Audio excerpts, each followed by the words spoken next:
आपसे ये है, हाँ मेरा सवाल आपसे ये है कि आप अभी हिंदुस्तान में हैं, ठीक है।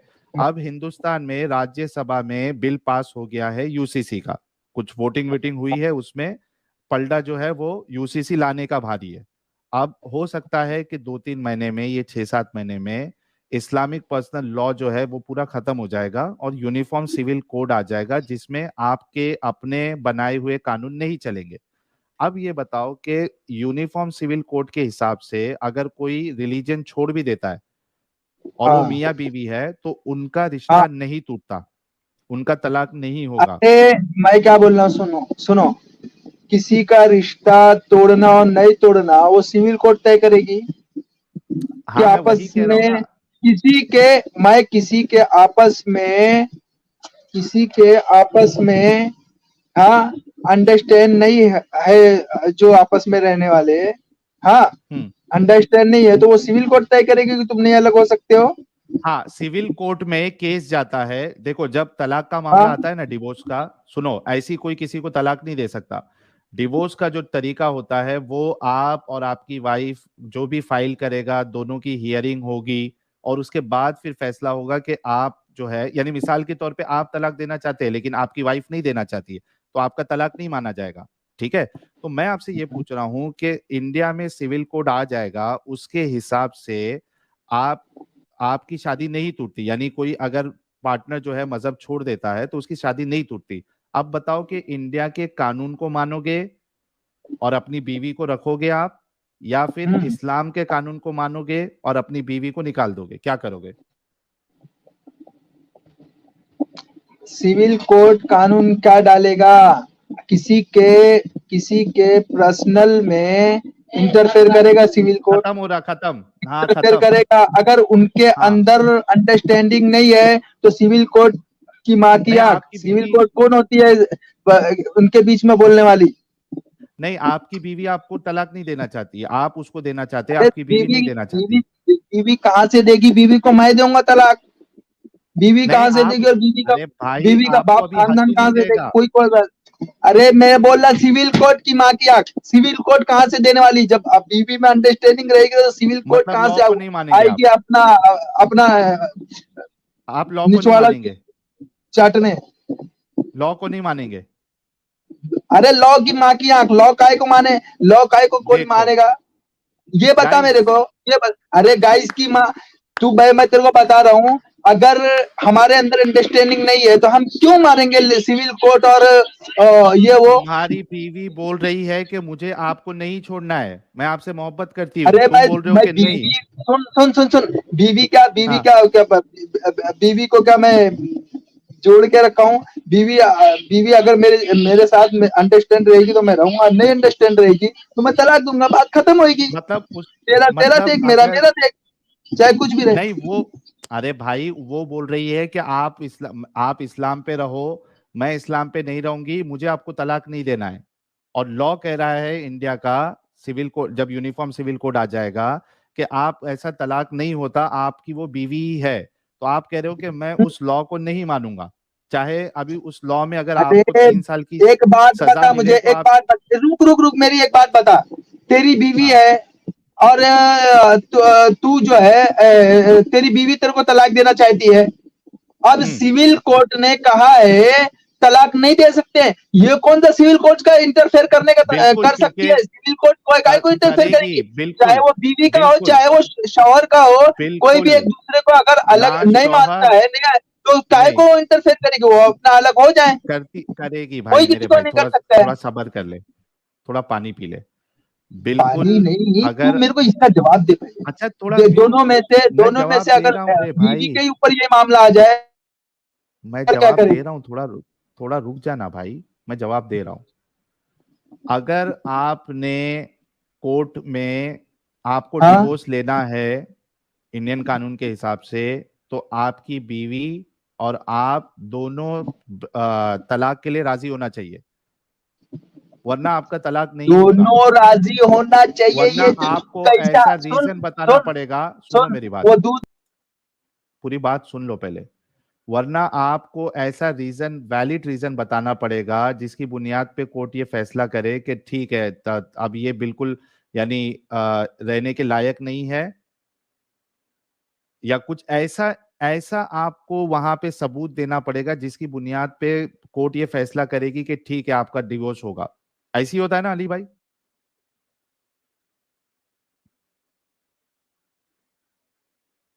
अली भाई,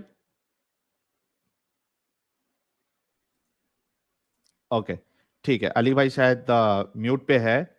तो मेरे भाई, सिर्फ अकेले अरे आप तलाक नहीं दे सकते बीवी को कि भाई उठ के 3 तलाक बोल दिया और तलाक हो जाए। अरे तेरा दिमाग खराब है। अभी बीवी अगर यही बात बीवी करना चाहे, तलाक देना चाहे, तो फिर हाँ, क्या बीवी नहीं ले शौहर सकती। बोले मैं नहीं तलाक देना चाहता हूँ, तब क्या करेगी इस बीवी? नहीं, नहीं नहीं ले सकती। नहीं ले सकती है। नहीं ले सकती यानी है, वहां कोर्ट दोनों में में केस से होगा। एक भी इंकार करेगा तो दोनों में से नहीं हो सकती। दोनों में एक यकसानियत कैसे हो सकता है? दोनों में इंसाफ कैसे हो एग्जैक्टली सकता है? इंसाफ वो कोर्ट एग्जैक्टली तो करेगी बता। कि आपका हाँ, जो एप्लीकेशन है, दोनों की वही वो कह कोर्ट रहा हूं। तो पहले ना इंसाफी कर रही है दोनों में। दोनों आपस कहाँ? में इस सज्जन को क्या तकलीफ है भाई? क्या तकलीफ है इनको?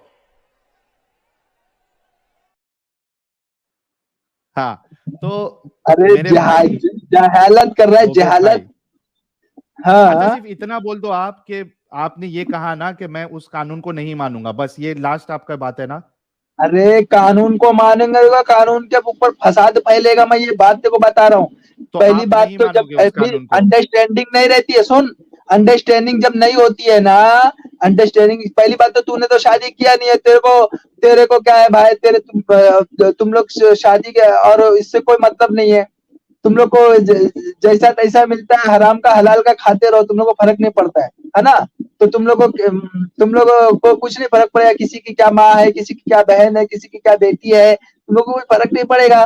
तो तुम लोग को क्या समझ में आएगा किसी का अंडरस्टैंडिंग हाँ। क्या होता है? जब किसी के साथ अंडरस्टैंडिंग नहीं होता है ना, तो उसके सामने उसकी आवाज सुनना भी उसके लिए जो है ना, बोझे उठाने की हाँ, वो तरह होता कोर्ट है। फैसला बात करेगा। कभी अरे भाई, मैं सोचने वही तो कह रहा हूँ, वो कोर्ट फैसला करेगा, तुम कोर्ट की बात को मानोगे या नहीं मानोगे? कोर्ट हाँ, फैसला कौन करेगा, फैसला कोर्ट करेगा? की बात हाँ, को मानोगे या नहीं मानोगे, वो हाँ, पूछ रहा हूँ। हाँ, बिल्कुल, बिल्कुल, बिल्कुल। अगर अगर वो कोर्ट तक मामला जाता है और अगर अगर अलग नहीं होना चाहते हैं, अगर मियाँ में से एक बोलता है कि मैं नहीं अलग हो, एक बोलते हैं अलग होएगा, हाँ, बीवी बोल रही और है कि उसके मुझे बाद, अलग नहीं होना हाँ, है। उसके बाद बीवी में बोल रही है मुझे तलाक नहीं चाहिए। कोर्ट इसके ऊपर फिर से रोज का लफड़ा होएगा, रोज का कोर्ट का लफड़ा होएगा, और जितना केस वो पड़ा है मानोगे उसके या ऊपर नहीं एक और केस मानोगे? रहेगा, कोर्ट बोलेगा, कोर्ट फैसला करेगा भाई, एक बोलना नहीं रहना है, एक बोलना रहना है। अब कोर्ट किसके हक में हाँ, फैसला करेगा? खाली कोर्ट औरत वही के तो बोल हक रहा में हूँ, फैसला तुम्हारी करेगा? तुम्हारी दलीलों को सुनेगा, उसकी दलीलों को हाँ, सुनेगा, उस दलील हिसाब से क्या कोर्ट फैसला देगा? करेगा। अगर दलील कोर्ट क्या ये देगा? फैसला करता है, मेरी भाई सुन, अरे ओबे दलील पहले बात सुन ले, दलील मेरी बात पहले सुन ले। अगर ये कोर्ट फैसला दे देता है जो तुम्हारा रीजन है, ठीक है, जो तुम्हारा, ओपन योर आइज, आप जुड़ सकते हैं, या कोई लॉयर है वो जुड़ सकता है, ठीक है, बाकी लोग ना जुड़े। कोई यार, लॉयर बोर हो है। साहिल क्या भाई मैं ये बकवास करने के लिए मैं हाँ, बोल रहा हूँ। मेरे भाई, मैं दो ही बात बोल रहा हूँ, दो ही बात में से यार एक चुप बात बोल तो हो रहा हूँ। जाए कर भाई। सुन, थोड़ा रुक ना बकवास भाई, में करने के लिए नहीं आया हूँ, सुन, मैं बोल रहा थोड़ा हूँ बात वही तो सुन चीज ले औरत भाई। पे भी लागू होती है, वही चीज औरत बात पे भी दोनों लागू पे होती होती है। अब है। मैं, अरे मेरे भाई थोड़ा औरत रुक जा, और ये सुनेगा नहीं बात, सुनना ही नहीं है इसको। मैं ये मेरे कह रहा भाई, हूँ हाँ कि जी, बोले तुम बोले। सिर्फ अकेले जाके ये बोल दो कि मेरे को बीवी से नहीं जम रहा, मुझे तलाक दे दो, तो आपको ऐसा तलाक नहीं मिलेगा।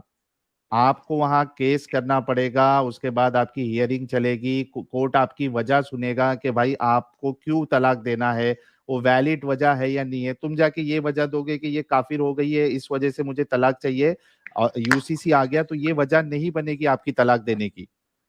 अब जब कोर्ट ने फैसला कर दिया कि आप तलाक नहीं दे सकते इस बुनियाद पे, तो आप मानोगे या नहीं मानोगे, सवाल ये था। वेलकम, ओपन योर आइज साहब। Thank you sir. Sir, uniform civil के अंदर आपको कोर्ट टेम्पररी तो रोक सकती है डिवोर्स करने के लिए, मगर आपको परमानेंटली रोक नहीं सकती।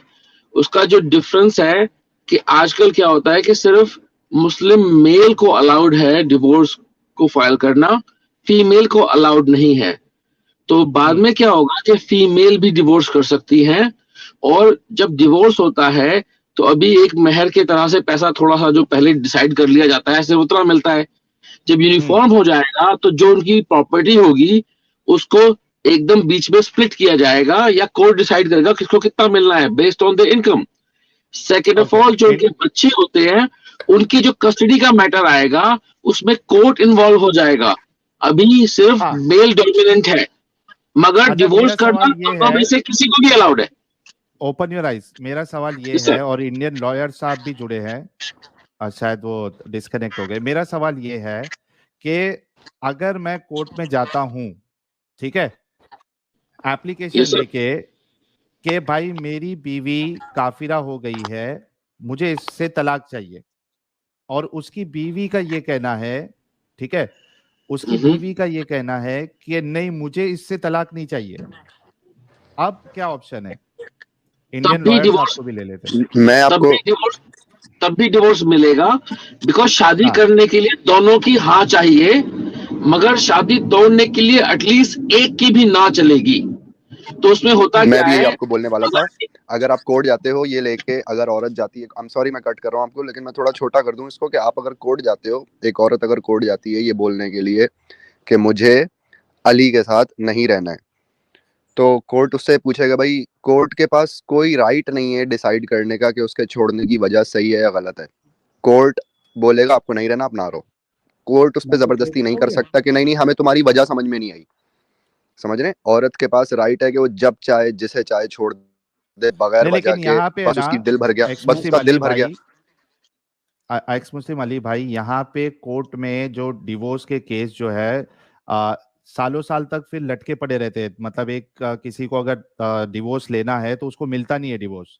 तो वही तो वो जो जज है ना, वो जो जज है वो पिछले 10 साल से बोले जा रहे हैं नहीं मुझे आपकी तलाक की वजह सही नहीं लग रही। भाई जज कौन होता है बोलने वाला? एक औरत ने नहीं रहना, बस नहीं रहना, सिंपल।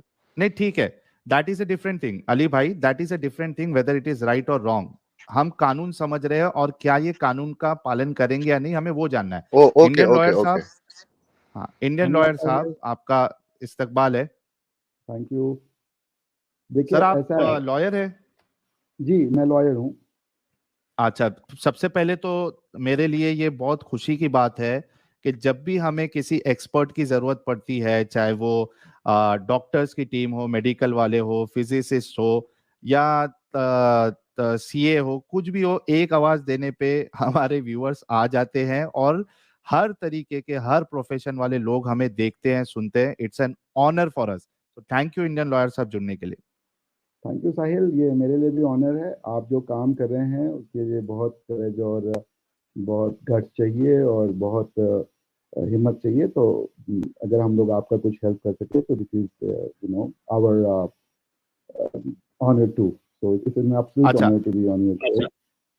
देखिए इंडियन लॉयर साहब, मेरा एक सवाल आपसे ये है कि मान लो कि यूसीसी आ जाता है, ठीक है, और ये जो पर्सनल लॉ बोर्ड है हट जाता है, अब उस सूरत में अगर एक शौहर जाकर कोर्ट में यह अर्जी देता है कि मेरी वाइफ ने चूंकि मजहब छोड़ दिया है, इस वजह से मुझे इससे तलाक चाहिए, अब लॉ के हिसाब से क्या ऑप्शन है?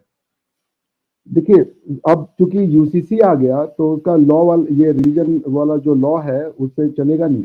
यूसीसी का मतलब हाँ उससे उसका बेसिकली जब आप कह रहे हैं कि रिलीजन का लॉ यानी कि शादी तोड़ने के लिए दो एग्जिस्टिंग पैरल लॉ तो नहीं लग सकते। यूसीसी आप इसीलिए ला रहे हैं कि मुस्लिम कम्युनिटी के लिए आज की डेट में एक पैरेलल लीगल सिस्टम है जिसका नाम है शरीयत कोर्ट। वो अगर उनके बीच में हस्बैंड और वाइफ के बीच में अगर विवाद होता है तो वो इंडियन कोर्ट्स में नहीं आते, क्योंकि जो रेगुलर कोर्ट है, फैमिली कोर्ट, उसमें नहीं जाते हैं, क्योंकि वो उनके पर्सनल लॉ होने के कारण जो ये फैमिली मैटर है उसमें नहीं जा पाता है। ठीक है ना, वो अपने काजी क्या जाते हैं, वहां से शादी को तुड़वा लेते हैं। लेकिन जब यूसीसी का मतलब हो जाएगा, यूसीसी आ जाएगा, तो फिर ये जो शरिया लॉ है और ये लॉ है ये सारे खत्म हो जाएंगे। जैसे हिंदू लॉ में मिताक्षरा स्कूल क्या कहता है, दया भागा स्कूल क्या हो गया। अब जैसे मेरा भी यही सवाल था आपसे कि फिर ये तो अब मैं सही अगर टर्म यूज ना करूं लीगल टर्म्स तो उसके लिए माफी, लेकिन बजाय इसके कि पर्सनल लॉज हों अलग अलग कम्युनिटी के, कितनी अच्छी बात हो जाएगी कि एक एक स्टेट आ रहा गवर्न है वो पॉलिसी हो। अली जी भाई, वो बिल्कुल, आ आप रहा है उसी बिल्कुल आपकी उसी बात सही है। कॉन्टेक्स्ट में। तो मैं इनसे पूछ रहा हूं कि अगर यूसीसी अगर आ गया एक सबके लिए इक्वल लॉ, तो उस हिसाब में मैंने जो सिचुएशन अभी बताया इंडियन लॉयर जी, कि एक हम्म इंसान कोर्ट में अप्रोच करता है कि मुझे अपनी बीवी से तलाक चाहिए, कोर्ट अगर उसको हम्म वजह पूछती है तो हम्म वो कहता है कि इसने रिलीजन छोड़ दिया, ये दूसरे रिलीजन में चले गई, या ये हम्म, एथियस्ट हो गई, या कुछ भी हो गई, जी ठीक है। और जी बीवी उसको तलाक देने के लिए राजी नहीं है, बीवी कह रही है कि नहीं, मैं आपसे प्यार करती हूँ, मैं आपको तलाक नहीं दे सकती हूँ। जी। अब लॉ क्या कहता है, क्या होगा उस केस में? ठीक, आप मुझे बस 3 मिनट की पेशेंट शेयरिंग दे दीजिएगा। आपका क्वेश्चन जी। बहुत अच्छा है और बहुत इंटरेस्टिंग है, आपको समझना पड़ेगा। देखिए ऐसा है कि पहली बार जब यूसीसी आएगा, पहले यूसीसी को समझिए, यूसीसी आएगा तो सारे लॉ खत्म हो जाएंगे, और जो हम्म। लॉ ऑफ डिवोर्स है उसमें ग्राउंड्स ऑफ डिवोर्स दिया जाता है। दीज आर द ग्राउंड, हम्म। जैसे आप अक्सर न्यूज़पेपर में पढ़ेंगे कि आता है कि सुप्रीम कोर्ट ने कहा है कि वाइफ को अगर खाना बनाने के लिए कहा जा रहा है या पेरेंट्स की सेवा करने के लिए कहा जा रहा है तो ये एक प्रताड़ना है। तो वो बेसिकली प्रताड़ना को इंटरप्रेट करके कहते हैं कि ये सिचुएशन भी प्रताड़ना होगी। तो ग्राउंड होते हम्म। हैं, अगर उस हम्म। ग्राउंड पे आपका थोड़ा आप अ, माइक के नजदीक आ सकते हैं इंडियन लॉयर साहब, थोड़ी आपकी हाँ, आवाज जो है ना थोड़ी लो है, अगर प्लीज रिक्वेस्ट। अच्छा अच्छा, ठीक है, अभी ठीक है क्या? इज आप इट भी बेटर नाउ? परफेक्ट, एकदम ऐसे ही बोलना आप। ठीक है। तो देखिए ऐसा है, मैं आपको पहले शुरू से चलता हूँ। इस्लामिक लॉ में क्या हुआ कि जब अंग्रेजों का समय था तो उस समय कई मुस्लिम जो फैमिली थी उनका जब जो डिस्प्यूट होता था तो वो काजी लोग सॉल्व करते थे, और कई बार वो अपील के लिए प्रीवी काउंसिल में जाता था। तो 2-3 मैटर ऐसा हुआ जिसमें कि अंग्रेजों को ये मौका मिला कि वो मुस्लिम जो कपल्स है उनके बीच के मैटर को वो रिजॉल्व कर सके। जब आप मैटर को रिजॉल्व करेंगे तो आपको एप्लीकेबल लॉ चाहिए होता है। तो वो अंग्रेज जज ने ये डिटरमाइन किया कि भाई इनके ऊपर एप्लीकेबल लॉ मुस्लिम लॉ होगा। तो उसने जब मुस्लिम लॉ की पढ़ाई करी तो उसने ये कहा कि चूंकि इंडिया के मेजोरिटी स्कूल जो ऑफ थॉट जो है वो हनफी स्कूल को मानता है, तो हनफी स्कूल ऑफ थॉट में ट्रिपल तलाक इन वन गो जो था वो वैलिड था। मगर दिक्कत ये थी कि तलाक का ग्राउंड कोई नहीं था, तलाक का कोई ग्राउंड नहीं था। आपका मन है तलाक देने का, दे दीजिए। सवेरे उठे बीवी की शक्ल में अच्छी लगी, आप तलाक दे दीजिए। लेकिन प्रॉब्लम ये हो गई कि ट्रिपल तलाक को तो एक्सेप्ट किया हुआ था हनफी स्कूल ने, मगर वो कुरानिक इंजंक्शन के हिसाब से नहीं था। जो सूरे निसा में कुरान की जो आयतें आयतें हैं जिनमें ये लिखा हुआ है कि भाई आपको 3 बार अटेम्प्ट करना पड़ेगा, आर्बिट्रेशन करवानी पड़ेगी, इद्दत फॉलो करना पड़ेगा, वो सारी चीजें तो फॉलो नहीं हो रही थी। लेकिन चूंकि हनफी स्कूल ने, मेरी आवाज इको हो रही है, तो चूंकि हनफी स्कूल ने ये प्रावधान किया था कि ट्रिपल तलाक इन वन को एक्सेप्टेबल है, तो फिर प्रॉब्लम हो गई। तो इसीलिए आपको याद होगा कोर्ट ने कहा कि ट्रिपल तलाक is good in law because Hanafi school recognises it, but bad in religion because वो कुरानिक इंजंक्शन जो 3 महीने का इद्दत और आर्बिट्रेशन और ये सब मीडिएशन का जो प्रोसेस है उसको फॉलो नहीं करता है। तो उन्होंने कहा कि it's good in law but bad in religion. अच्छा, अब जब देश आजाद हो गया तो उसके बाद ये गुवाहाटी में ये मैटर आया। गुवाहाटी के केस में जब ये मैटर आया, वहां पे एक पत्नी ने अपने पति से वो मांग लिया कि मुझे ये रखता नहीं है और अपने साथ मुझे मेंटेनेंस दे। जब उसने मेंटेनेंस मांगा तो उसके पति ने उसको तलाक दे दिया। जब तुम मेरी पत्नी नहीं हो तो मेंटेनेंस कैसा देंगे, बिकॉज हमारे पास शरिया लॉ लग जाएगा। तो वो ये हुआ कि भाई इसने जो तलाक दिया ये वैलिड है कि नहीं है। तो असम हाई कोर्ट के, गुवाहाटी हाई कोर्ट के मुस्लिम जज साहब ने फिर उसको एग्जामिन किया और उन्होंने ये कहा कि ये जो जजमेंट है प्रीवी काउंसिल का, जिसमें ये कहा था कि भाई ट्रिपल तलाक वैलिड लॉ है, उन्होंने कहा हम इसको वैलिड नहीं मानेंगे क्योंकि ये कुरानिक तौर पे वैलिड नहीं है। ठीक है, तो चूंकि दिक्कत यह है कि कुरान में तलाक का तरीका जरूर दिया है मगर ग्राउंड्स नहीं दिए हैं कि किन ग्राउंड पे मिल सकता है। अब हिंदू लॉ अगर आप देखें, हिंदू मैरिजेज एक्ट में, तो उसमें सेक्शन 13 के अंदर जब आप एप्लीकेशन फाइल करते हैं तो ग्राउंड्स हैं, उन्हीं ग्राउंड्स के आधार पे आपको तलाक मिलेगा। यदि ग्राउंड नहीं है तो कोर्ट्स आपको तलाक नहीं देगी। हालांकि आजकल एक बड़ा वाइड टर्म आ गया है, इरिकंसिलेबल डिफरेंसेस। अगर इरिकंसिलेबल डिफरेंसेस है तो कोर्ट तलाक दे देंगे आजकल। तो उस ग्राउंड पे आपको दिया जा सकता है। तो जब आप यूसीसी बनाएंगे, ड्राफ्ट करेंगे, तो आप उसमें कहेंगे कि अगर एक हस्बैंड और वाइफ डिसॉल्व करना चाहते हैं मैरिज को, तो ये ग्राउंड होंगे, और अगर ये ग्राउंड नहीं है तो मैरिज डिसॉल्व नहीं हो सकती, आर्बिट्रेरीनेस के आधार पर ये डिवोर्स मैरिज का डिसोल्यूशन नहीं होगा। आई होप मैंने आपके प्रश्न का उत्तर दिया।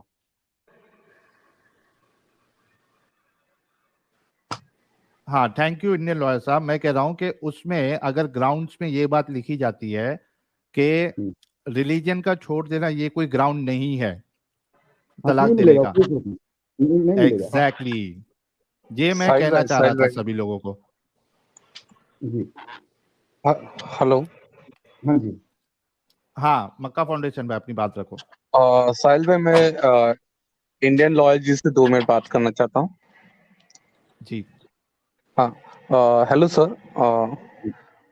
Sir, I am 3rd year student of law. तो ये जो आपने केस बताया था कि बेसिकली जो लेडी का उसके हस्बैंड ने, ये मेरे ख्याल से 1985 में शाहबानो केस था, आसाम का जो आप बोल रहे हैं। गुवाहाटी हाईकोर्ट का केस था। अगर आप लॉ के स्टूडेंट हैं तो मेरा आर्टिकल जो है, ये राम मनोहर लॉ यूनिवर्सिटी, जो नेशनल लॉ यूनिवर्सिटी है, उस पर मैंने बड़ा डिटेल्ड रिसर्च मुस्लिम लॉ में डिवोर्स का क्या पोजीशन है उसके ऊपर मैंने किया है। जो अभी ये 5 जजेस का बेंच आया था, जो ये कौन सा जजमेंट था जिसमें ट्रिपल तलाक को इलीगल उन्होंने डिक्लेयर किया, उसमें मैंने ये बताया था कि जो जस्टिस केहर का और जस्टिस एक मुस्लिम जज साहब थे, मैं उनका नाम भूल रहा हूँ, उन दोनों ने डिसेंटिंग ओपिनियन दिया था। उन्होंने कहा था कि ये जुडिशरी का काम नहीं है कि ट्रिपल तलाक को इनवैलिड डिक्लेयर कर दिया जाए, लेकिन जस्टिस रोहिंटन, जस्टिस थॉमस के साथ और एक यूयू ललित के साथ, इन तीनों लोगों ने मिलकर के ये कहा, क्योंकि इंडिया में शरीयत की एप्लीकेशन जो है वो शरीयत एप्लीकेशन एक्ट के थ्रू होती है, और आर्टिकल 13 में चूंकि ये सारा का सारा जो मैटर फाइल किया गया था वो फंडामेंटल राइट के लिए वायलेशन के लिए फाइल किया गया था, ये फैमिली कोर्ट का मैटर नहीं था। और आर्टिकल 13 जो है संविधान का, उसके अंदर में पर्सनल लॉज जो हैं वो दायरे से बाहर हैं। जैसे कि मान लीजिए कोई हिंदुओं में ये है कि वो सिर्फ ब्राह्मण में शादी करेगा और वो कर रहा है, तो कोई नॉन ब्राह्मण जाके वो सुप्रीम कोर्ट का दरवाजा नहीं खटखटा सकता कि भाई मेरा फंडामेंटल वायलेट हो रहा है और मैं एक ब्राह्मण लड़की से प्यार करता हूँ और मैं शूद्र कास्ट का हूँ, ये मुझसे शादी नहीं कर रहे, तो मेरा फंडामेंटल राइट वायलेट हो रहा है, इसको आप इन्फोर्स कराइए। वो नहीं कर सकते, क्योंकि पर्सनल लॉज, अनफॉर्चुनेटली नरासू अप्पा मली का केस था जो बॉम्बे हाईकोर्ट का, उसमें उन्होंने पर्सनल लॉज की बड़ी संकीर्ण वो की इंटरप्रिटेशन की, जिसकी वजह से पर्सनल लॉज बाहर हो गए। तो सारे के सारे पर्सनल लॉज ये जो मुस्लिम वाले थे या इसके वाले थे वो बाहर हो गए, हिंदुओं का कोडिफाई हो गया था 1954 में। लेकिन अगर आप बात के केसेस बढ़े, जैसे इंडियन लॉयर्स एसोसिएशन का सबरी अमल्ला केस में और सब केसेस में सुप्रीम कोर्ट ने बार बार कहा है कि समय आ गया है कि नरासू अप्पा मली को रिविजिट किया जाए, पर्सनल लॉज को आर्टिकल 13 के दायरे में लाया जाए और फंडामेंटल राइट का मैटर बनाया जाए। राइट सर, अभी के टाइम पे 2014 में सिमोन स्ट्रीट और एक शायद में भी सुप्रीम कोर्ट की थी हिरम चोरेस, ये 2 लोग ने इसके ऊपर यूनिफॉर्म बिल के ऊपर उन्होंने ये किया था, कंडक्ट किया था, और उसके रिगार्डिंग ये लॉन्ग टाइम से प्रोसेस कर रहा था 2014 में। और अभी एक शाहबानो केस का मैंने स्टडी किया था, उसमें उसके हस्बैंड ने उसको फोन के ऊपर ही तलाक दे दिया था, और जब उसने हजानी की अपनी बात किया था तो उसके घर वालों ने उनको मारपीट के घर से निकाल दिया था। तो उसके बाद से फिर 2014 से प्रोसेस चला था, और मे बी एज पर जहां तक मेरी नॉलेज के हिसाब से ये यूनिफॉर्म बिल बहुत जल्दी आ जाएगा, और जो मुस्लिम पर्सनल लॉ बोर्ड में प्रॉब्लम या हिंदू मैरिज एक्ट में जो भी प्रॉब्लम थी, अभी वो सिंगल यूनिफॉर्म बिल हो जाएगा वो। नहीं तो इसकी जरूरत, पार्लियामेंट की जरूरत है नहीं, अगर स्टेट गवर्नमेंट लाना चाहे, क्योंकि फैमिली मैटर्स जो है वो कंकरेंट लिस्ट में पड़ता है, अगर आप लॉ के स्टूडेंट है तो आप समझेंगे, तो स्टेट गवर्नमेंट ला सकती है। जैसे आप देखिए उत्तराखंड में ला रहे हैं और 1-2 स्टेट्स में बात है, सारी स्टेट्स ला दे, गोवा में ऑलरेडी है, तो पावर है। एक इसमें सवाल मेरा भी है। अब मुझे नहीं पता कि सिर्फ शादी की हद तक महदूद रहेगा ये लॉ, या ये बाकी जिंदगी के हिस्सों में भी इफेक्ट करेगा। एक और दूसरा मसला जो इंडिया में काफी है वो है कि अगर फर्ज करें ये लो यूसीसी आ जाता है, कोई कोड आ जाता है इस तरह का, और अगर वो ये कहता है कि पब्लिक प्लेसेस को रिलीजियस कॉन्ग्रेगेशन के लिए ब्लॉक करना इलीगल है। तो ये भी तमाम रिलीजन्स के लिए और तमाम कम्युनिटीज के लिए होगा कि फिर कोई रोड ब्लॉक नहीं कर सकेगा, चाहे वो मुसलमान हो, चाहे वो क्रिश्चियन हो, चाहे वो हिंदू, चाहे वो कोई भी हो, फिर रोड ब्लॉक करने की इजाजत किसी को नहीं होगी। ये आपका क्वेश्चन इंटरेस्टिंग है, मगर ये यूसीसी के दायरे के बाहर होगा। अगर ऐसा लॉ यूसीसी में डाला जाएगा तो कॉन्स्टिट्यूशनली चैलेंज किया जा सकता है। ये लॉ यूसीसी के दायरे के बाहर है। उसका कारण ये है कि आर्टिकल 25 के अंदर में जो रिलीजियस फ्रीडम का इंटरप्रिटेशन सुप्रीम कोर्ट ने कहा है कि you can only have a religious freedom bye manifestation of religion. आप समझ रहे हैं? तो अगर कोई रोड ब्लॉक कर रहा है तो उसमें आईपीसी की जो सेक्शंस हैं वो अनलॉफुल ऑब्जेक्टिव या जो है दूसरी तरीके के बहुत से लॉज हैं जिनको अप्लाई करके वो ब्लॉकेज क्लियर कराया जा सकता है। इसके लिए यूसीसी का देखिए, UCC will be governing 3 aspects of the life, जो कि बच गया। इंडिया में यूनिफॉर्म क्रिमिनल कोड है, अनफॉर्चुनेटली यूनिफॉर्म सिविल कोड भी है इंडिया में 86% लोगों के लिए यूनिफॉर्म सिविल कोड है, बिकॉज हिंदू मैरिजेज एक्ट में हिंदू वर्ड की जो डेफिनेशन है उसमें सिख, बौद्ध, जैन, हिंदू और ये सब आ जाते हैं। उनके दायरे से सिर्फ 2 ही रिलीजन बाहर है हिंदू मैरिजेज एक्ट के, वो है क्रिश्चियनिटी और दूसरा है इस्लाम। तो क्रिश्चियन जो है वो इंडियन सक्सेशन एक्ट से भी गवर्न होते हैं आज की डेट में, और मुस्लिम जो है वो शरीयत एप्लीकेशन एक्ट 1937 से। लेकिन इनका दायरा जो होगा यूसीसी जो आएगा उसका सिर्फ 3 दायरा होगा: matter of marriage, matter of inheritance and succession and any other matter of property. That's it. इसके अलावा उसका कोई स्कोप होगा नहीं। और कोई अगर उसमें वो लाएंगे तो वो फिर संवैधानिक जो स्ट्रक्चर दिया हुआ है शेड्यूल 7 में और 245, 246 के दायरे में, उसका वो वायलेशन हो जाएगा। तो उसकी जरूरत नहीं है जो आप कह रहे हैं, उसके लिए एग्जिस्टिंग लॉ मौजूद है। सीआरपीसी के अंदर जो है वो पावर है। उन लॉज की सिर्फ इम्प्लीमेंटेशन जरूरी है। जी इम्प्लीमेंटेशन जरूरी है। गवर्नमेंट के हाथ पर स्कूल जाते हैं कि जी। हाँ, इंडियन लॉयर साहब, एक कमेंट यूनिवर्स यूजर नेम से आया था कि डिवोर्स हो जाएगा लेकिन शौहर को जो है हस्बैंड को कॉम्पेंसेशन देना पड़ेगा। ये किस हद तक सही है? नहीं, देखिए जो लॉ अभी तो है नहीं। आज की डेट में क्या है कि इंडियन गवर्नमेंट ने, सुप्रीम कोर्ट ने ट्रिपल तलाक को देखिए, जो ये क्वेश्चन पूछ रहे हैं कि यूसीसी के अंडर में डिवोर्स, अगर ग्राउंड्स ही नहीं पता है कि किन किन ग्राउंड पे होगा, और आई एम प्रीटी श्योर कि रिलीजन चेंज करने से आपका वो, अगर कोई अपना रिलीजन चेंज कर रहा है और उसके बाद, यही बात के लिए मैं सुप्रीम कोर्ट जाने वाला भी था, बिकॉज ये हक इवन ये तो प्रॉपर्टी के लिए भी है ना। मान लीजिए आप मुस्लिम नहीं रहे तो अब आपको प्रॉपर्टी कैसे मिलेगी? आप बताइए सर। प्रॉपर्टी भी नहीं मिलेगी। अब आप अगर मुस्लिम नहीं रहे तो आपका पर्सनल लॉ चूंकि प्रॉपर्टी डील करता है तो आपको प्रॉपर्टी से भी खारिज हो गया ना। That's what I wanted to go. Property से भी खारिज हो गए। राइट। तो वही मैं कह रहा हूँ कि ये जो क्वेश्चन वो पूछ रहे हैं उसका जो आंसर दे रहे हैं वो हाइपोथेटिकल है। जब तक हमको यूसीसी में ग्राउंड नहीं पता है कि क्या अगर एक हस्बैंड जो है उसने अपना रिलीजन चेंज कर दिया या वाइफ ने रिलीजन चेंज कर दिया, या वो जो है वो चली गई, क्या नाम है, दूसरे रिलीजन में, या कुछ हो गया, उसने थोड़ी दिया अथीस्ट हो गई, तो उसके ऊपर कौन सा लॉ लगेगा? ये कॉन्फ्लिक्ट ऑफ लॉ का, इसी को सॉल्व करने के लिए यूसीसी आ जाएगा। उसमें फिर मैटर नहीं करेगा आप रिलीजन क्या है आपका, आपने रिलीजन चेंज किया नहीं, कि आप शादीशुदा हैं, सबके लिए समान लॉ होगा। अभी ये क्वेश्चन इसलिए आता है क्योंकि हिंदुओं के लिए अलग लॉ लगता है, मुस्लिम के अलग लॉ लगता है। जब सबके लिए समान लॉ लग रहा है तो आपका रिलीजन कोई भी हो, उससे कोई फर्क नहीं पड़ेगा। आप समझ गए? Okay, thank you Indian lawyer साहब। सो द कंक्लूजन इज, अगर यूसीसी में तलाक के लिए ग्राउंड्स तय हो जाते हैं और उस ग्राउंड में सिर्फ रिलीजन की बेसिस पे, यानी रिलीजन छोड़ देने की बेसिस पे आप तलाक नहीं दे सकते हो, अगर ये ग्राउंड उसमें बन जाता है, तो ये जो हमारे ओबेदुर रहमान भाई बोल रहे थे कि मैं तलाक दे दूंगा, तो लॉ के हिसाब से उनको तलाक नहीं मिलेगा। राइट इंडियन लॉयर साहब? बिल्कुल सही, बिल्कुल सही। हाँ, तो अब वो क्या करेंगे? क्या इंडियन लॉ को मानेंगे या फिर इस्लाम को मानेंगे? इंडियन लॉ को मान के अपनी बीवी को अपने पास रखेंगे या इस्लाम को मान के अपनी बीवी को अब भी वो जुदा कर देंगे? ये सवाल था और उसी पे उनका एक जवाब था कि मैं लॉ को नहीं मानता, लॉ की माँ की आंख, सिविल लॉ की माँ की आंख। मैं आपको एक बड़ा इंटरेस्टिंग केस बताता हूँ, सुप्रीम कोर्ट में था, उसका नाम मेरे दिमाग से पता है, मैं आपको फॉरवर्ड कर दूंगा। आवाज आपकी फिर से स्लो हो गई है, थोड़ा नजदीक आके बोलिए ना। अच्छा, मैं आपको एक इंटरेस्टिंग केस बताता हूँ, आपको शायद पता होगा। अभी कुछ 2-3-4 या 5-6 साल पहले सुप्रीम कोर्ट में आया था, रामपुरन या समथिंग करके, सुलोचन या समथिंग करके नाम है, मैं आपको भेज दूंगा, वो केस पढ़िएगा, बड़ा छोटा सा। उसमें क्या हुआ कि एक ससुर ने अपनी बहू के साथ रेप कर दिया, ठीक है, फोर्सफुल सेक्स कर दिया।